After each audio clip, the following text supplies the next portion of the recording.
What's up everyone, it's my Yard here. Let's talk about WWE 2K15, because I've been playing 2K14 again, single player, because I hadn't completed 30 years of WrestleMania, still haven't completed yet. Because this year it didn't really bother me as much as the Attitude Era mode in 13, because in my mind it was just a bunch of matches with quick time events and historical objectives, which was great in the Attitude Era mode because it told a story and you had the feuds and everything like that. But in WrestleMania mode, it's just random superstars and random matches, and it doesn't feel as good. There's some classic moments, do not get me wrong. This is why I've chosen Ric Flair and HBK, because this is one of the matches which replicates it very effectively. There's other matches that don't work as well, and there's other matches that work really well. Come to think of it, Savage versus Steamboat WrestleMania 3, they ignored George the Animal Steel whatsoever, who played a big, massive part in the role. Big, massive part in that matchup, especially to do with the ring bell. And who knows, they may do something else in the future. With 2K15, they could follow the same route and use the historical objectives. I think as a premise is good, it's just what they put inside of it. I mean, if they did a whole WCW style era, which I doubt they would do for a first next gen title, could easily be wrong. They may focus on the Ruthless Aggression era and focus on the storylines around 2000 onwards, which is the dominant year. You also have to be careful though, because you kind of have to ignore the Chris Benoit things, because he did play a major role in later years, and we go from there, especially with WrestleMania 20. Which is obviously ignored, and they have to put in Brock versus Goldberg instead, and Big Show's John Cena. Yeah, they were two classic matches for all the wrong reasons. I hope they have a career mode. I mean, you follow with the NBA 2K14 on next gen, stellar online presence, and beautiful graphics. If there is even close, even a smidgen close to what it looks like on PS4 for NBA, with onto a really good graphics engine winner. And the ultimate thing is obviously if the engine is the same, which has to be in my opinion. The amount of moves that wrestling games have, that's why they keep using Nuke's year on year, because it would take probably a good year and a half to get the same amount of moves and variety for everything in the game.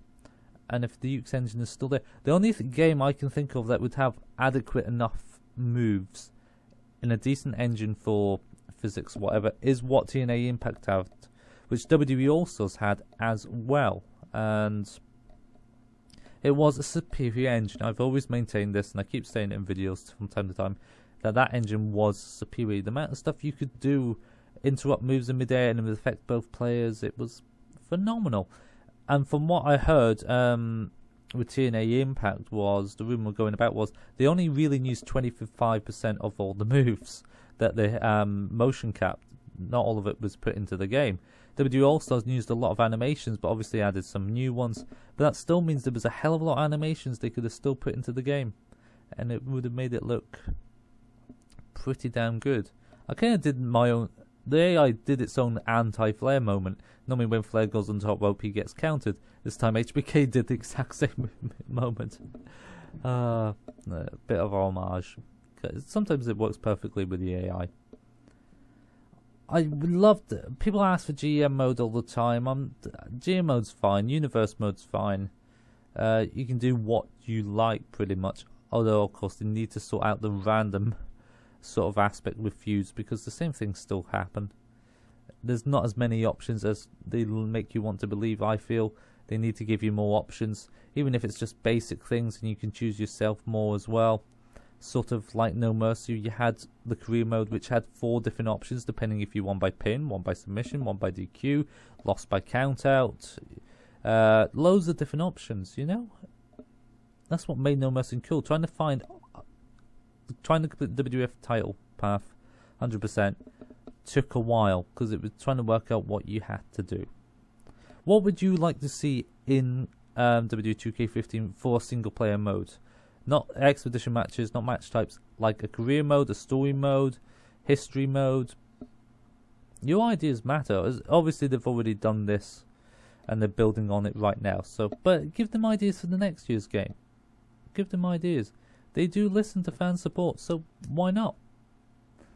You could help judge the next game. And being on Xbox One and PS4, we're going to do loads of live streams on it. Oh, yes. And we're going to do loads of more live streams full stop soon. Very close to getting fibre optic in my house as well as in the shop. The shop already has it, but I'm always busy in the shop and I don't want to do it as much and just say 5 minutes later, oh, I've got something to deal with. You know, it's complicated in working in a shop, running it and everything. It's complicated. Thanks guys for watching. Don't forget to leave a like. As always, please leave likes. I know I say this constantly, but please do.